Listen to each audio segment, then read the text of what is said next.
In this video, I'll be showing you step by step how to deposit money into HeroFX. It is super easy to do.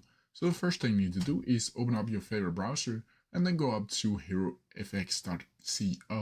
From here, you'll need to log in or register for an account. From here, it should bring something like this. And here, you'll need to complete your KYC before you can actually deposit money. From here, you'll need to go over to the menu under finance and then under deposit. From here, you'll need to select a method that you'd like to choose.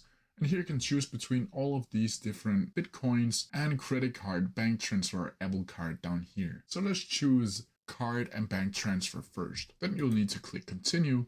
And then from here, you'll need to click what amount that you want to deposit over to your FX account. And then from here, you can choose between Swiss francs, British pounds, or euros. Let's choose euros for this example. From here, you'll need to click continue. And because I am not verified yet, I cannot go over to where I can put in my credit card details, but you'll simply need to put in your credit card details. Or if you're chosen crypto, you'll need to send the crypto to the specific address that HeroFX will provide you. From here, you'll need to click continue again. And then from here, your wallet will have deposited X amount of money that you have chosen. But that's how you do it. If you have any questions about it, please leave them down in the comment section below and I'll try my best to answer them as quickly as possible. See ya!